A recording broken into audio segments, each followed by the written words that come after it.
बोलिए जगदम्बा मैया की जय हो। पर पीड़ा को समझने वाला ही महापुरुष होता है।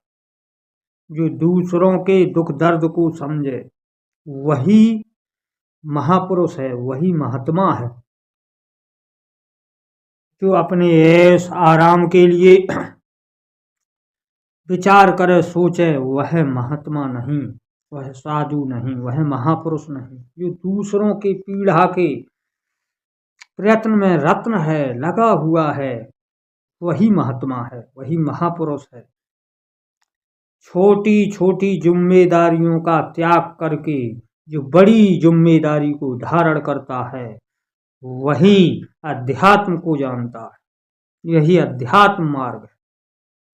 जो दूसरों की पीड़ा को दूर करने में अपना सर्वस्व नष्ट कर देता है, यही आत्मज्ञान का मार्ग है। जो अपने आप को भी नष्ट कर देता है और दूसरों के दुख दर्दों को हरता है, यही आत्मज्ञान का असली मार्ग है। जो सबको समान भाव से सबको सुखी होने की भावना करता है, यही धर्म है, यही दया है, यही साधुता है।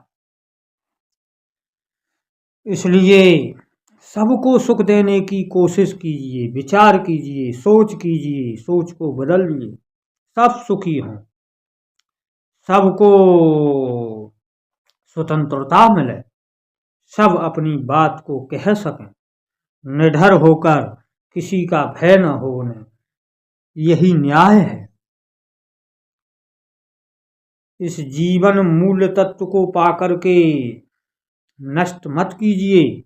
जैसे एक मकान बनाने में, एक महल बनाने में वर्षों बीत जाते हैं और उसके गिराने में पल नहीं लगता, इसी प्रकार से जीवन बनाने में, चरित्र बनाने में वर्षों गुजर जाते हैं, नष्ट होने में एक पल नहीं लगता। अपने हर पैर को संभाल के रखिए। पैर रखने से पहले 100 बार, हजारों बार, लाखों बार सोचिए कि ये रखा हुआ पैर कहीं लचनी तो नहीं है।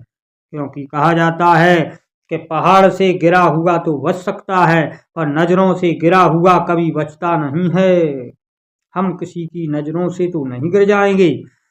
हर पग रखने से पहले 100 बार सोचना चाहिए। जो ऐसा करता है वो कभी भी समाज में नीचे नेत्र करके नहीं चलना पड़ता, उसे नहीं चलता है। वो सदा सिंह के समान जीवन को जीता है, जो दूसरों के दुख दर्दों को हरता है, जो ऐसी सोच रखता है, जो गिरी हुई सोच रखता है, जो दूसरों को दुख पहुंचाने का विचार करता है और कर्म करता है, वह स्वयं भी दुखी होता है और अन्य जनों को भी दुखी करता है। वो नाश के वास्ते ही संसार में उत्पन्न होता है।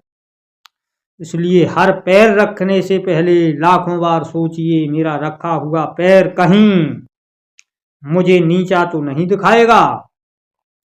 क्योंकि मानस में लिखा है, जेमे को पंत पग देत खगेसा, रहे न बुद्धि तेज लवलेसा। न बुद्धि न तेज लवलेश मात्र भी नहीं रहता जब कोई कुपंत पर पग रखता है।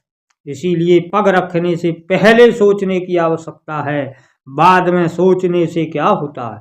जो कमान से तीर निकल गया, जवान से वाणी निकल गई, वह तो अपना कार्य करेगी। इसलिए कर्म करने से पहले सोचिए, अध्यात्म को जानिए। अध्यात्म कोई मजहम या किसी जात व्रत या किसी व्यक्तिगत विशेषण का नाम नहीं है। अध्यात्म तो सबके लिए है। अध्यात्म के अधिकारी सब हैं। अध्यात्म ही तो एक ऐसा है जो सबको जोड़ के रखना चाहता है, और वास्तव में अध्यात्म में सब जुड़े हुए हैं। पर अध्यात्म से भटके हुए लोग भिन्न भिन्न जगत को देखने लगते हैं।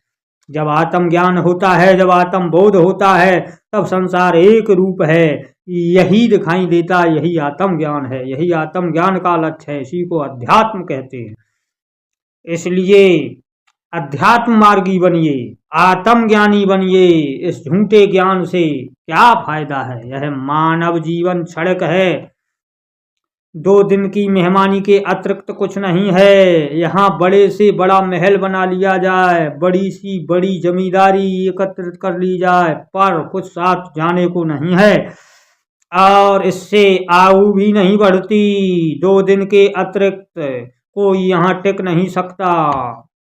इसलिए अन्याय त्यागिए और अध्यात्म मार्ग पर चलिए, आत्म ज्ञान पर चलिए, आत्म ज्ञान प्राप्त कीजिए, अध्यात्म बोध प्राप्त कीजिए। यही सबको सुखी करने का मार्ग है। इसे अपनाइए, बचपन से ही अपनाइए, क्योंकि बचपन से चला हुआ मार्ग अपने लक्ष्य तक बड़े आराम से पहुंच जाता है, बड़े आराम से। पहला ध्रुवादि बचपन से ही अपने शिखर तक पहुंच गए। कहा जाता है पहला ध्रुव कबीर आदि ने कभी खुनखुना नहीं लिया, भरत आदि ये कभी खुनखुने से नहीं खेले, इन्होंने बालकों में खेल नहीं खेले। ये बचपन से ही अध्यात्म मार्ग पर निकल पड़े, ज्ञान मार्ग पर निकल पड़े और आत्म ज्ञान की प्राप्ति कर इन्होंने अपना और अन्य जनों का जीवन कृतार्थ किया।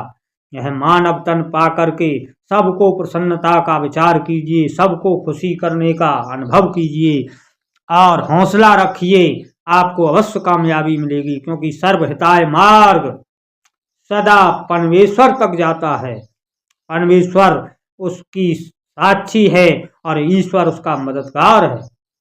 परमेश्वर हाजिर है हर जगह, पर मार्ग सत्य होना चाहिए। सत्य में ईश्वर प्रतिष्ठित है, असत्य में भय है, असत्य में नरक है और सत्य में स्वर्ग है, वैकुंठ है, कीर्ति है, आनंद है, सुख है। इसलिए अध्यात्म मार्ग को अपनाइए, आत्म ज्ञान को अपनाइए। इस प्रपंच में फंसकर इस अध्यात्म और आत्म ज्ञान के मार्ग को भूलिए नहीं। यही मानवता का सर्वोच्चम लक्ष्य है। बोलिए गोविंद भगवान की जय। जय श्री राधा कृष्ण व्याय नमः।